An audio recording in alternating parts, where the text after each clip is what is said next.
Some of the best advice that I give them is don't do it. It's a terrible idea.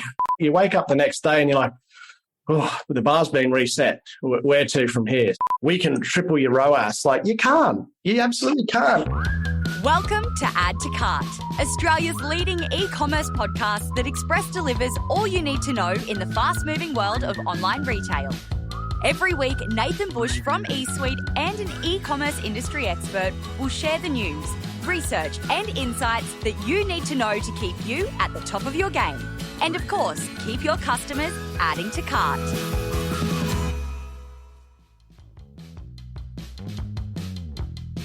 Hello and welcome to Add to Cart. My name is Nathan Bush, host of Add to Cart and director at e-commerce talent agency eSuite. Now, you know me, I'm pretty humble. I don't like to brag. It's a terrible trait. But I must draw your attention that the fact that today's guest has confirmed my superiority over another accomplished host in the business, and I'd be lying if I wasn't flattered. So sorry, Koshi, you're no longer the cash cow.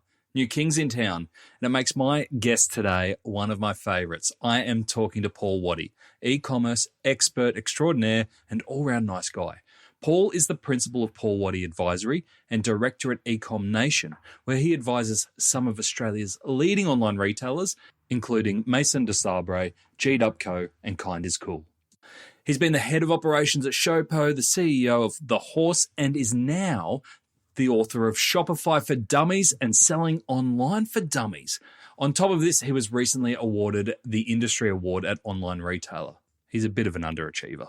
Wherever you are on your e-commerce journey, trust me, you are going to learn something valuable from Paul. In this chat, Paul shares the pursuits that get him most excited, his top Shopify app recommendations, and what he believes is the key driver in e-commerce success. So, thanks to our partners Shopify Plus and Paclio, here's our conversation with Paul Waddy, e-commerce advisor, author of Shopify for Dummies, and compliment giver extraordinaire. Paul, thank you for joining us on Add to Cart. My pleasure. Thank you for having me on, Nathan. I've been waiting for this moment for a long time now, so here we are.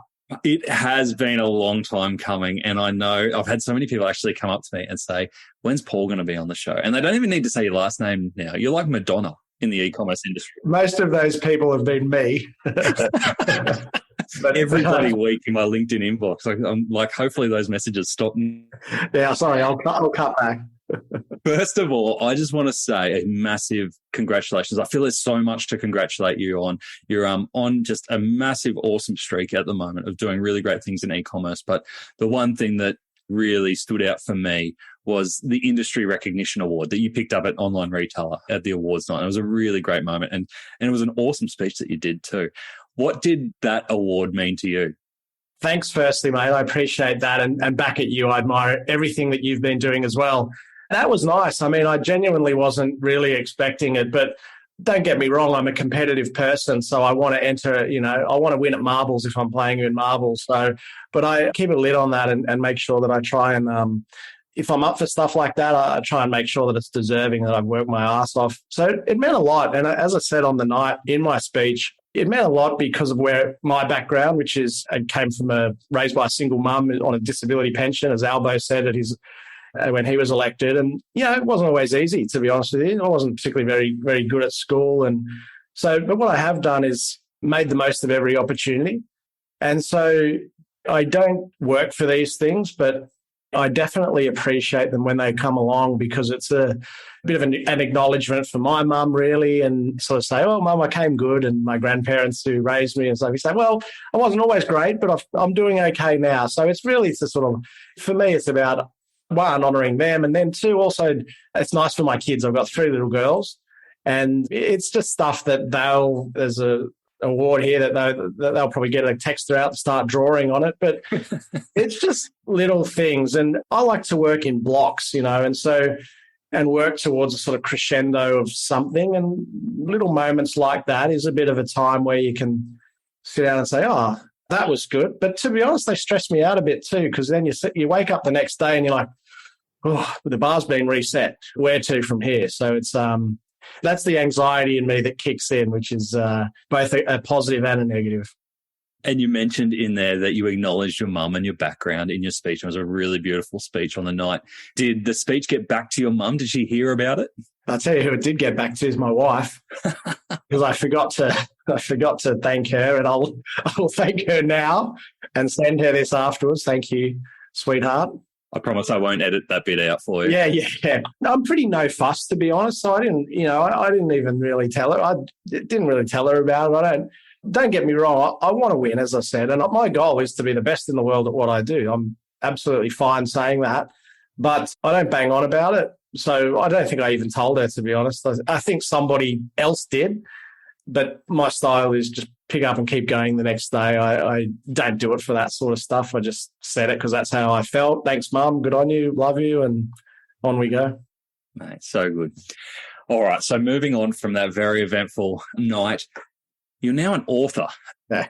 It's something that came out of the blue for me, obviously not for you because you've been writing the thing for so long, but it was great to see. Can you tell us about the book that you've written and just released? Yeah, well, it did come out of the blue for me as well. So it's I've just released, here's one I prepared earlier, Shopify for Dummies, which is part of the Dummies. I'll have to get you one actually, Nathan. Part of the Dummies. I fit the title. Don't worry about that. No, I always feel bad gifting it, and I write in the cover, you don't need this, but someone you might will. So the Dummies series, which is an enormous sort of franchise or series or whatever worldwide, and I mentioned earlier I wasn't great at school, but I was pretty good at writing, and I think the reason for that is you didn't have to prepare. Like it just came, like particularly creative writing, it came from your head, so there's no wrong answer.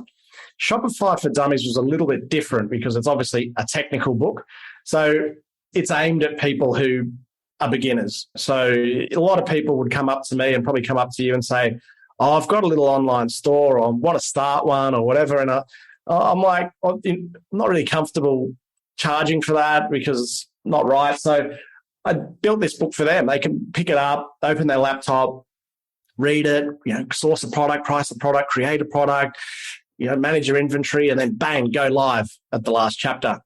And it was a fortuitous conversation that I was having with a guy called Mick Spencer, who, he was on Shark Tank and he's been knocking around ecom for a while. And he wrote a book and he introduced me to the publisher. And for me, I just take those opportunities and I work the rest out later. So she said, yeah, what do you want to talk about? And I was like, e-commerce.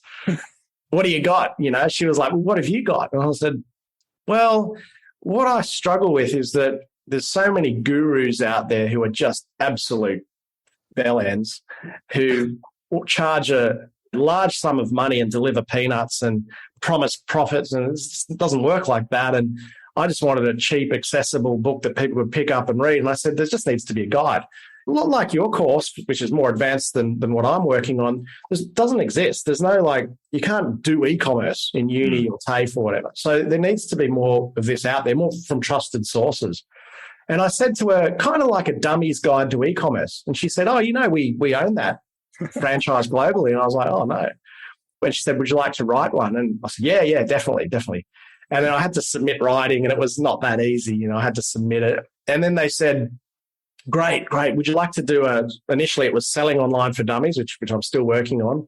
And then a junior book, like a mini book, which was a pocket book, Shopify for Dummies. But then they said, oh, could you do 2 big books? And I was like, yeah, 2, absolutely. Could you do them at the same time? Yeah, no problem. And they're going to be released globally, she said. That's great news. Like, we were thinking Australia, but globally they haven't been done. So I was like, yeah, no worries. Let's do it. And I had no idea what I was getting myself into. It was hard work, It was like late nights after the kids went to bed. It was seriously tough, one of the toughest things I've ever done. And, at the same time doing a bunch of other things, starting new businesses and helping clients. But again, it's that sense of achievement. Again, I work in milestones. So finishing each chapter was a milestone. And to give you an idea of the process, it is a big book. There's 20 chapters plus the intros and stuff, and each one's about 30 pages. And each chapter has to be written in a very specific Dummies style. And you get 5 or 6 revisions sent to you. So you send one off and you move on to the next chapter. And they're saying, great, when's the next chapter coming? Yeah, I'll have it for you this week. And then all your revisions start coming in, all your edits.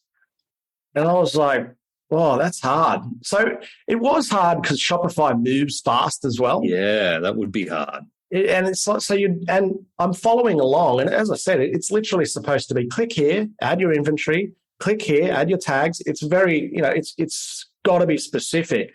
But for me, the challenge was to make it specific, but not get in the weeds. And I did that a few times. I had to pull back and I was like, just delete that, like how to register your Google merchant account. I'll just Google it, work that out. But, and then at the other end of the spectrum, it was don't keep it too general and too, top level strategic, which in a sense is a lot of what I do with my clients. So it was finding that balance. And luckily I had a great editor and a great team at Wiley, the publishers, and she was basically doing the steps as she was reading. So she was sort of really putting me to the test. And I think having that sort of scrutiny made it a better book. And it is good. Like for me, you don't do it for money. Like, don't get me wrong. If you're listening, go and buy the book. But, ideally through your referral link, right? Yeah, we can organise that. Yeah, I think I gave you that. But, for me, what would thrill me is people who reach out and say, read your book, started my store, made some sales, going well, or changed. I've got a store. Now it's profitable because I read your book. So that's why I'm doing it. And the other part of why I'm doing it is whatever money you do make, as books sell, you get royalties. Your kids and their kids and their kids and their kids get it. So even if they're getting $100 a week from their great-great-grandfather, Paul, cool, no problem. That for me was a really good feeling because it's sort of just everything that I work for is for them. Like I don't drive flashy cars. I don't do anything like that. I just build something for them. So that was a real attraction for me.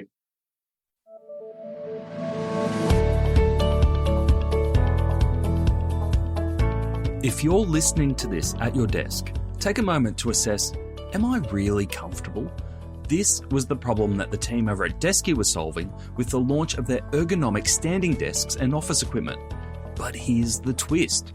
It was actually Desky that weren't comfortable with launching their business on anything else but Shopify Plus, that is. With the huge work from home spike in 2020, Desky gave themselves 6 months to launch with Shopify Plus, and they did it in 3.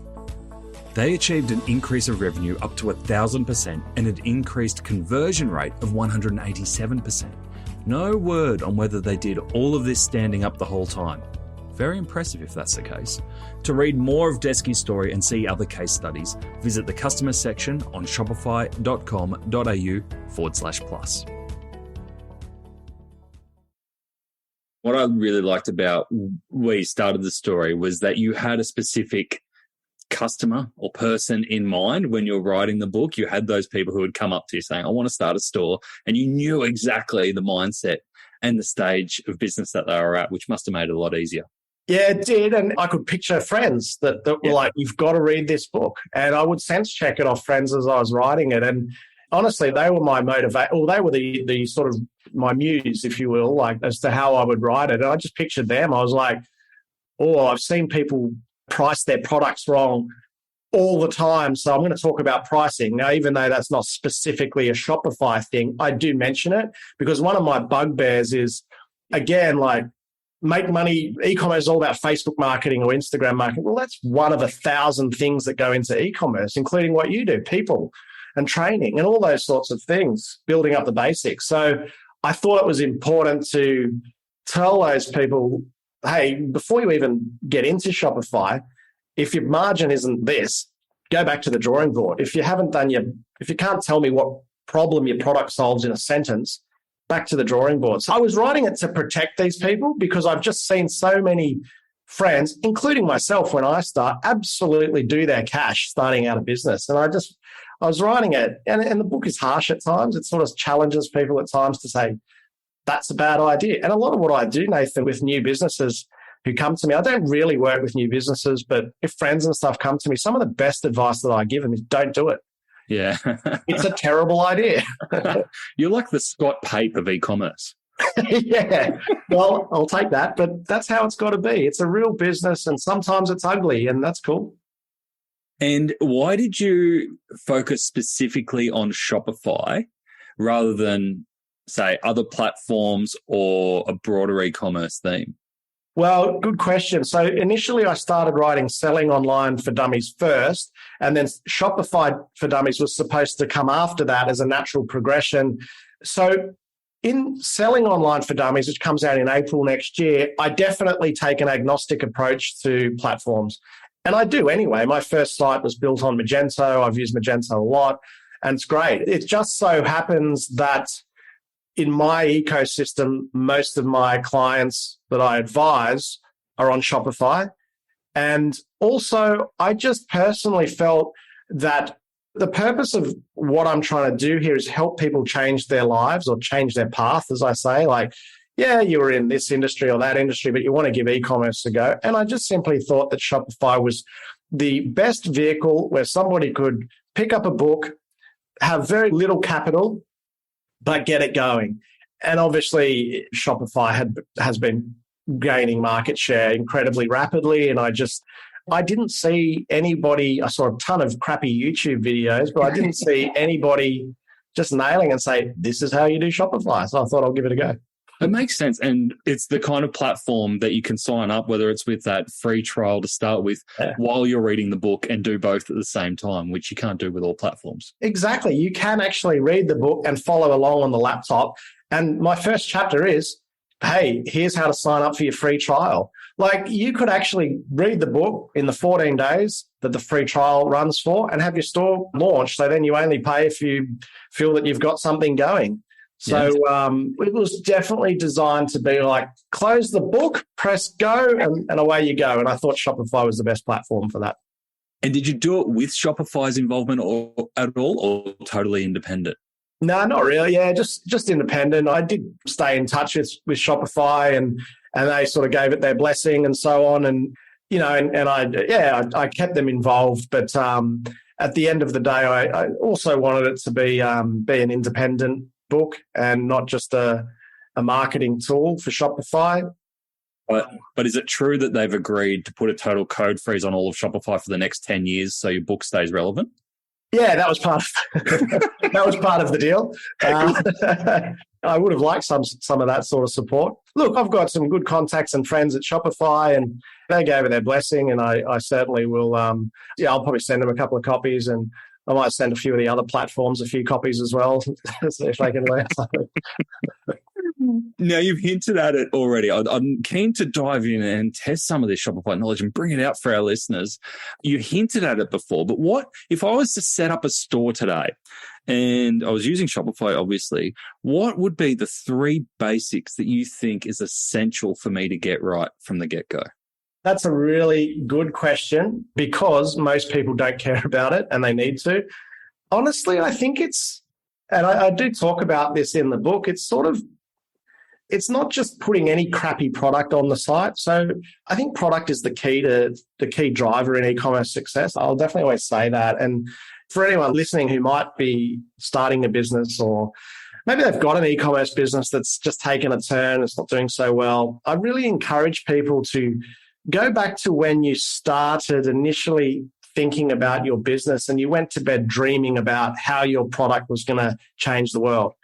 Now, too many people now are hung up on my Facebook ROAS or, you know, the next paid media channel. And I would say, is that what you went to bed dreaming about when you started, my Facebook ROAS? And it's going back to basics. So the product, sourcing a product that's trending. And just on that topic, do you feel like it's almost people kind of hide how important product is because there is an emphasis on customer and you've always got to look after customer, and it always sounds bad to say that product is really important? Yeah, I don't know why. I mean, commerce from the dawn of time, it's like supply and demand. Here's a product you need. Here's a fair price. Let's go. And people lose sight of that. You cannot force a crappy product down a consumer's throat. And if you want to play that game, you will not make money because you're just paying a fortune to acquire customers who don't really want you. And you won't do it twice, right? Even if you get it once. And then another, you know, there are these products who are like, oh, I didn't know I needed you. Well, let's get them a product they do need. So I think that product drives everything in e-commerce, and including ROAS. Like if you've got an interesting product and you've got an interesting brand and you're doing interesting things, the ROAS will follow. there's no silver bullet in digital marketing. All of that, a great ROAS is the sum of many parts, and those many parts are, product and people and brand and creative and all those cool things that people tend to neglect after a certain period of time. So those three things really are: sell me in a sentence what problem does your product solves, and don't give me that it's better than everyone. It's a bit better than my competitor and a bit cheaper. No, it doesn't fly. I made that mistake in my first business. It's got to be a genuine, I've got it, eureka, I've got it. And too many people rush to say, yeah, let's just sell stuff online, commodities. Commodities are a hard game. So, I think it's the product, and that includes the pricing and making sure that your margins are strong and things like that. And a strong margin for me is 70% on a product. That's not achievable for everybody, but for a private label importing, that's absolutely what you need to be aiming for, is 70% above. I think the second gross margin, obviously. That's actually just product margin. So that's product margin, landed cost, sales price, ex GST. Gross margin, when you add your freight, your outbound freight in, so I do include landed costs in that, but if you add your outbound freight in, look, realistically, in your merchant fees, which are usually the things that I put in cost of sales, some people put marketing, I don't.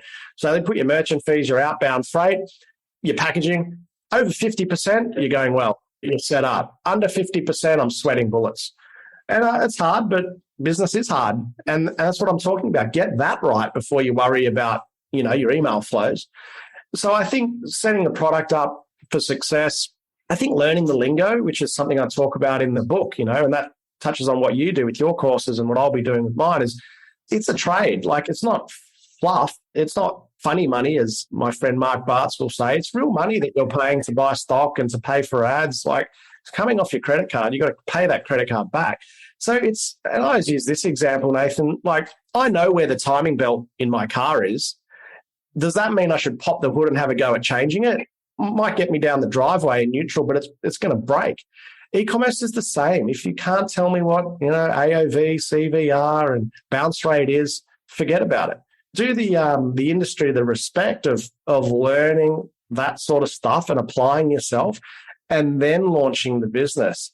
And the third, finally got to the third one, is get your cash ready, get your money ready. So how many people out there starting an e-commerce business, or some of them even running a good e-commerce business, could tell you how much you should spend on marketing? Not many. And I include $50 million a year businesses in that category. The mistakes we make at startup are sometimes the same mistakes we make at scale. And I can tell you where they're more costly. And, so it's get your budget right, your good old financial modeling. And that's something that I've spent a lot of time on, a lot of time understanding the numbers. And I think you need to be strong in the numbers. Many e-commerce people are strong on brand, weak on business. I always say to my clients, we're aiming to be as good a business as we are a brand. And I just think that's not on the priority list for people. And so I would say, get your cash. Are you going to lose money in the start? That's fine if you are, but for how long? How much cash does that mean I actually need? Am I going to be selling granddad's car to fund this in 6 months, or going for a loan at a 13% interest rate? Or just have that cash ready, understand what a cash burn is, understand how much I need to buy of stock and when I need to rebuy it. That's another trap. It's like, oh, well, I need new stock now, but I haven't sold the last one. So understand, is it 2 months cover, 3 months cover? You must understand those metrics. So what I find myself doing is quizzing people on those. And when I do my due diligence is primarily done in the discussion with the founder. And if they're a bit at sea with some of those metrics, there's stormy seas ahead. So I really am very passionate about upskilling people in the metrics and the business side of things, the finance side of things, and pulling people's heads out of their Facebook ad accounts for a while. Sounds great. Now, if we dive a little bit deeper into Shopify itself, are there any underused features or functionality that you wrote about in the book that you were like, why isn't everyone using this? Yeah, there's heaps. The reporting is underused generally. The amount of retailers that I see who don't enter their cost prices in their inventory, mate, put them in. You've got beautiful inventory reporting for free as part of your plan. Put your cost prices in. And your tags, use your tags, because we can generate all sorts of reports on your product tags. But the ABC inventory analysis is my favorite. Why I like that, Nathan, is, and that's often where I'll start when I audit a business, that can often uncover your quickest way to grow your revenue, because it'll tell you which of your best sellers are out of stock or at danger of becoming out of stock, and how much it's costing you every single day. It'll also tell you what percent of your, so, for those listening, ABC analysis, grade A product, your best product, the criteria is it drives 80% of your revenue. It should be roughly 20% of your inventory holding. Mm-hmm. Grade B product, it's driving 15% of your revenue, so that's pretty good. And grade C product is garbage. You could torch it and you'll lose 5% of your revenue. Now, if you're listening, jump on, have a look at your Shopify store. I'll probably bet you that most of you are loaded up on grade C inventory. And then a lot of you will sort of say, sale period coming up, let's put my best sellers on. Start with your grade C inventory. If you put a torch to it all today, or you sold it all at cost price or whatever, you lost it in the container fell off the boat, you'd only lose 5% of your revenue. So turn it into cash, fix your balance sheet, less inventory, more cash. You've refreshed your website, the new range is about to drop, you've never had more customer service options. Hey, but take a look over there at that boring pile of packaging boxes. Ugh, ugly. Time to give that some love. Luckily, Packlio is here to bring some joy to your customers' delivery and unboxing experience. It's been ignored for way too long. With vibrant colours, cool designs and eco-friendly credentials, there are no more excuses for boring boxes. Even better, Packlio is Australian-owned and operated with same-day dispatch and 14-day returns. There's nothing boring about that. Check out the Packlio range of e-commerce packaging options at packlio.com. That's Packlio, Packleo, Packlio.com. That's a really great tip. Thanks, Paul. And I haven't dived into that myself, so that is really great to hear. In terms of flipping it now, in terms of the ecosystem around Shopify, do you have a favorite Shopify app that you kind of go, every store's got to be using this? It's a good question. I wrote a chapter on it because there's so many. Part of the appeal of Shopify is these plug-and-play apps, which are, probably have development agencies pulling their hair out because you don't need them. So straight from my book, I give my 10 top apps. Oh, there we go. You do put it all on the line here. You don't, sit on the fence at all, do you? No, this is my little black book of apps. And I'll only put ones in here that I've used and that I love. And in apps, I include integrations, anything that plugs in and goes. So I couldn't pick a favorite. That's the first thing I'll say. So I'm just going to give you three. Okay. I was going to pick three at random from the chapter. Gorgeous for customer service. So I love that. And as I wrote right here, the customer always comes first. But it gives you, the reason I like it, and again, framing this around people who might be new to e-commerce, is that it just gives you everything you need for the customer. The reporting's good. You can set it up in an hour. The team's friendly. The customer service is good. You can do lots of actions like refund customers inside of Shopify. I'm going to throw one in there for the marketers. I like Push Owl for push notifications. And again, the reason that I like it is I've seen a positive ROI. With most clients, it's super easy. It gets good cut through. So we're talking about web push notifications, and you can get started on a free plan. I'll give you two more. 460 for shoppable Instagram and user-generated content. That's a big space at the moment. Everyone wants to work out how to monetize influencers and use user-generated content. There's plenty of platforms floating around. 460, in my experience, is a really good one, particularly if you're in the apparel space. And I've got to say the Back in Stock app for customer alerts. So if you're a brand that just keeps selling out of stock, or you've got best sellers, the Back in Stock app, you can collect, let's say, 100 people waiting for this blue jumper to drop back in. Once that email triggers, you generally see pretty good revenue spike, particularly on best sellers. So, but there's plenty more. Klaviyo, Akendo, Glue for data. There's so many great apps. I love browsing the App Store. It's a delight. But it's also dangerous, right? Because you can start browsing and you go, oh, that looks good, even if it's not on your roadmap, and start adding a whole bunch of apps that potentially confuse. Yeah, and that'll slow your site down. So, and even, when you're going to update your site, the question always is, how many of these apps are you actually using? So, yeah, if you add them, just remember to delete them. You don't need all of the apps. Just pick the ones that are right for your business and are actually going to add value. Like, you don't need to just add them because I reckon they're good. But if they fill a weakness in your business, I think that's important. So I'm always trying to strengthen the weaknesses. Yeah, great. And you obviously, when you're writing the book, you had to have in the back of your mind the Shopify roadmap, or at least what you can see of it coming up to make sure it's as future-proof as possible. What are you most excited about in the future of Shopify? That's such a hard question to answer because it's sort of like, what are they working on and what do I want them to work on? The fulfillment network, the Shopify fulfillment network, is available in US and Canada. I'd love to see that be put forward. And the reason is across the board, freight costs are going up, logistics costs are going up. So I think that needs to be tackled. I think it'll help people export, by tapping into, if you want to sell as an Aussie in the US, tapping into the Shopify fulfillment network. In Australia, particularly, we're a little bit behind with 3PL models and so on. In the States, you can plug into a 3PL, get a flat rate of $5 to distribute all over the country, but that includes your storage, your picking, your packing, and your freight, and it plugs straight into your store.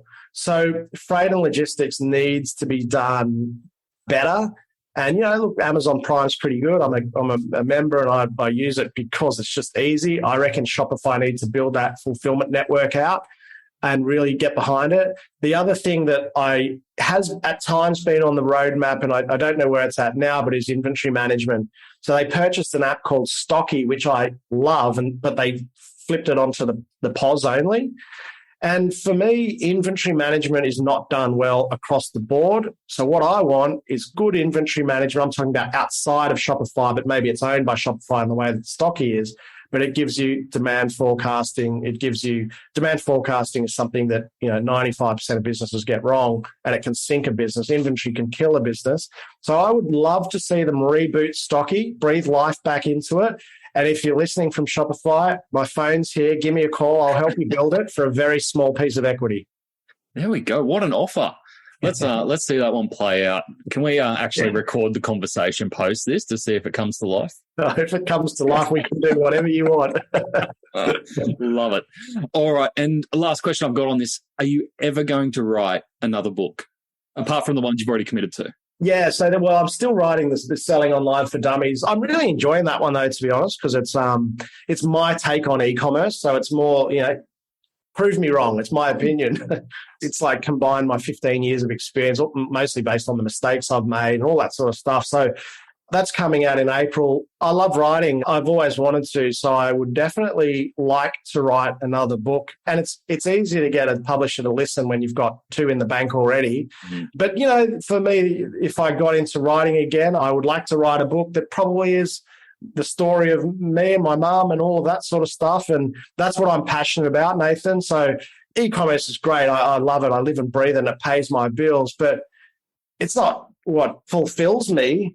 And we're all looking for fulfillment. So I'm passionate about mental health awareness. I'm passionate about motivating people to get off their ass and do what I did, which is honestly, like, if you're listening to this, if I can do it, absolutely anybody else can do it. If you're just prepared to become, as I say, you've got to become a different beast to everybody else. You've got to be prepared to do what other people will not do.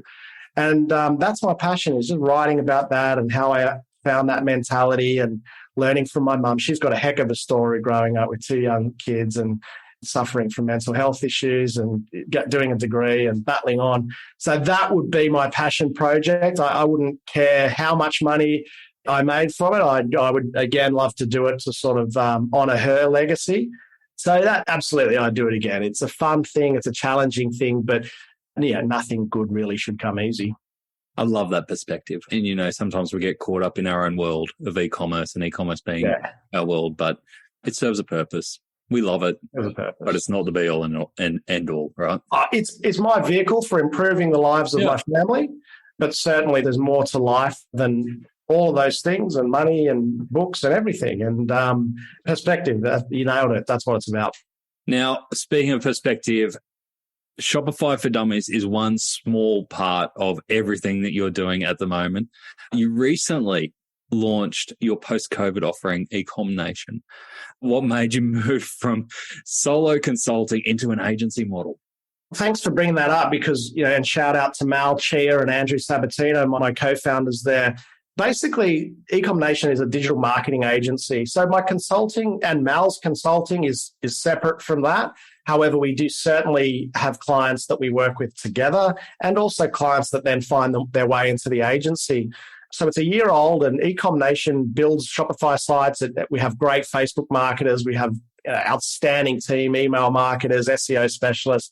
We look at ourselves as a growth engine for e-commerce businesses. And then myself and Mal and Andrew lean in with our expertise and try and add that extra value to say, Facebook's great, but have you thought about your pricing? And so we try and lean in with a bit of strategic advice. So we started that because mainly because I was always getting asked, do you know any good agencies? And I was like, yeah, I know some, but I just wanted one started by retailers, to be honest with you. I wanted an agency started by retailers. It's no slight on any of the agencies out there. There are some good ones, but we wanted to do things differently, and we wanted to use our experience to change this mentality that's like, we can triple your ROAS. Like, you can't. You absolutely can't, because you don't know the margins, you don't know the product, you don't know the roadmap, you know nothing about it. I thought you were swearing at them then for a second. Yeah. Well, I probably have under my breath, but essentially, like, we just started to connect that missing piece between retailers and agencies, and it's going good. We've got great team. We treat them very, very well, and we try and get the very best people. And when you start doing agency stuff, Nathan, then you can no, still no. Well, I'll just keep at you. I've been down that path, is it? Yeah, I feel you. It's not easy, but the agency's good, and they're two of my friends, Mal and Andrew. I've known Andrew was my best man at my wedding 10 years ago, and I've known him since I was 18. And Mal's just a great guy and right up there with the top e-commerce minds. So we just thought, you know what we could do is bring the best people in e-commerce together and start an agency. And Andrew owns Donor Republic, which is the country's largest not-for-profit marketing agency. So he knows how to run an agency as well. So profitable from day one, cash positive from day one, 12 months later, and it's going good. We're having a lot of fun and acquiring some cool clients, Maison de Sabre, and presenting to Geedup Co., which is my client who I'm wearing today. And Kind is Cool, I think, signed this week, and that's a buzz for me. They're a great brand, and Karcher, and heaps of cool brands joining, and we're trying to align with good people, good brands, and Drummer Boy, which is the non-alcoholic company spirits company that I invested in, and having a lot of fun. It's a cool space. What's your lens now? Because I can imagine that you don't have to go out and beg for work. What's your lens on the type of people or businesses that you want to work with? I'm pretty full at the moment in terms of, I typically work in the sort of 10 million to 150 million advisory space, with a sweet spot being, we've reached 10 million, we want to get to 20 kind of thing, or we've reached 15, we want to get to 30. That seems to be where most of my clients land. So I'm pretty right there, I'm pretty full there. There's some great brands that I've worked with, but my lens for the other business I'm starting, which is learnecommerce.com.au, is a digital learning platform, much like yours, but for newbies. So it's not an accelerator as much as it is an introduction. Mm-hmm. And that lens is what I'm excited about, to say anybody who's got an inkling that they want to know if e-commerce can change their lives.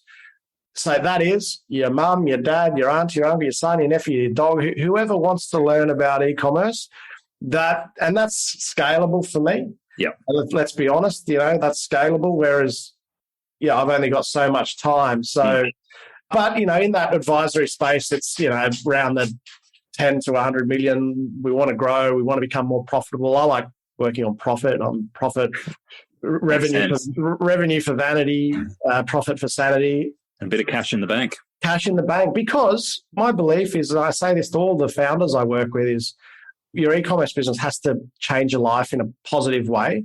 I don't understand how that can happen if you're losing money. So, waiting for the big payout one day somewhere in the future. That is exactly what they're doing, and that sucks, because the big payout, too many people reading about Adore Beauty and not about all the ones that have not gone so well. So, I sort of my passion now is learn e-commerce and the Dummies books to try and grow the industry, get more people in, get more people changing their lives using e-commerce. Beautiful. I love that. We're very similar there. But one thing that I was interested in, and I didn't realize after knowing you for so long, I didn't realize that you were an investor in, was Green Friday. Yeah. Can you tell us about that? Yep. So firstly, I've made a decision I'm an advisor to businesses. I've just told you I hate people that, I shouldn't say hate, but I dislike attitudes where I'm a guru and I can 10 times your ROAS. I know I hate those screenshots of look at this store that grew their revenue. I'm like, yeah, well, show us the margin or, show us the little bit behind the graph. So I decided to say, well, put your money where your mouth is. Like put the money you make back into the businesses. So I decided to do 2 businesses a year. This was last year that I decided. And I did 2 last year and I've done 1 this year already. The 3 are Green Friday / Release It, Innovation Beverage Group, which does Drummer Boy, and it does like some vodkas and some things like that. It does beautiful gins and things like that. And it's actually going great. A client. And then Refunded, which is the other one that I recently, that's this year's one so far. So I've got 1 more to go this year. So, yep, tap me on Instagram or LinkedIn and I'll show me what you got. But Green Friday, Peter Crederis, love him, great track record, the founder there. Started Click Frenzy, so excellent, lives about 3 k's from where I live, so great track record. My investment criteria is that, 1, it should do some sort of good, something in the world, and Green Friday does that, and Release It does that through its sustainable approach. And 2, I should be able to add some sort of value because I don't invest in what I don't understand, and I understand this space. So I thought, it makes sense that I can invest in this space. So, and a great team around, really nice people around, Release It, and got introed to that one through Paul Greenberg. And, generally anything Paul touches turns to gold. So I just piggyback off that. And but it's good. It's a good decision. Can you just give me the heads up, next tip that you get? Because then I'll just follow Paul. Yeah, no worries. Just don't blame me when they go south. Look, I'm just thoroughly loved catching up, Paul, and we've caught up ad hoc over the years, but this is the first time I think we've really got to, go into detail on what you're doing, and it's just fascinating, and I love it. And you're a credit to, obviously, your family, as you spoke about, but also the industry and everyone around you. So well done, and obviously just the start. So I've just got one very important question before we leave. Yeah. So I saw that you were recently interviewed by Koshi. Yeah. So you don't have to explain your answer, okay? But just one word. Who's the better interviewer, me or Koshi? Koshi or Bushy? Yeah. Look, different styles, mate. Different approaches. Both are excellent, and certainly Koshi's. Is one take Koshi? He was great. You've got a more relaxed style, which coaxes more out of the interviewer. So absolutely, you, Nathan. Yeah, thank you. That's all you had to say. All you had to say was hands down. I should have said it straight away. Hands down. Paul, that's fantastic. We've heard a couple of things about what's on your radar coming up. What are you most excited about? Honestly, I'm passionate about, you can hear me, my energy goes up when I'm talking about teaching people about e-commerce. And of course, I love my clients and want to see there's a couple there that I think can be, $1 billion in valuation. There's some rockets, Geedup Co. and Maison de Sabre and Mr. Ma, and there's so many good ones out there, Baby Boo, and God, just so many. But I honestly think for me, what gets me going at the moment is the idea that someone could read my book or do my course and just be like, oh, yeah, I was, like my wife. She had 3 kids and she's been in mental health as a profession and now she wants a change. I love the idea that maybe I could help influence that change, but actually, someone could succeed and be like, yeah, you know what? I am actually working a balanced life and making some money and paying my bills and bettering my life. That absolutely gets me going. So I just, I'm excited about teaching people, particularly newbies, about e-commerce. That's my passion right now. Yeah. Can you imagine some of the emails that you're going to get in a few years' time? That's exactly what I am picturing. Like, that'll be it. It'll be like, oh, you helped me and I've done X, Y, and Z. And even for my clients, I always write down their goals. I say, what are your goals? I write them down. And I know before them often when they've hit them. And that's a good feeling for me because it's I feel a part of what they're doing. So that's pretty much why I'm doing it, to get those emails in a couple of years. How good. So, Paul, we are going to put a link to Shopify for Dummies into the show notes and onto the blog. So everyone go out and grab it, grab your copy. How can people get in touch with you? What's the best channel to do that? Yeah, and give me your feedback. Absolutely. Welcome that. If there's something you want me to clarify in the book or whatever, please reach out. Just hit me up on LinkedIn or now on Instagram, Nathan. So just give me a follow. Look out. I dodged it for 10 years, and now I've decided, like, if I'm teaching to beginners, I should get on one of the platforms where they are. But yeah, just at Paul Waddy eCommerce on LinkedIn or Instagram, or just head to paulwaddy.com or learnecommerce.com.au. Paul, fantastic. So great to catch up with you. Maybe we'll do it again in a couple of years' time. We can read some of those emails. Yeah, love to, mate. I've really enjoyed it, mate. You are definitely better than Koshi, and it's been a good catch up. You've given me my little blurb to get started this and all my promotional material. So thank you very much, mate. Very good. Now, this is the part of the episode where I normally stop and give you some tips from the episode. But this bloke has actually written a whole book on them, so it wasn't easy narrowing them down to 3, but here goes. Number 1, ABC inventory analysis.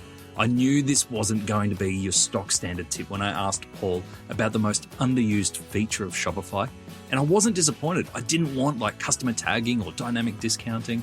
I wanted something meaty, and we got it with Paul's tip. Have a look at the ABC inventory analysis in Shopify in the reporting if you haven't already. It will help identify your best sellers and the products at risk of selling out. And like Paul said, help you cull the stock that's no longer profitable for you. Add it into your arsenal of analytics tools. Number 2, top apps. There was absolutely no sitting on the fence when I asked Paul for his top Shopify apps. While he didn't give us all 10 that are in his book, what a big tease, he gave us 3. Customer service tool, gorgeous. 460 for shoppable social and user-generated content. And back in stock for, back in stock notifications. Check them all out on the Shopify App Store. Number 3, perspective and purpose. While to many of us, Paul might be Mr. Retail or Mr. Ecom or Mr. Shopify now, Paul knows it's just a part of who he is and his story.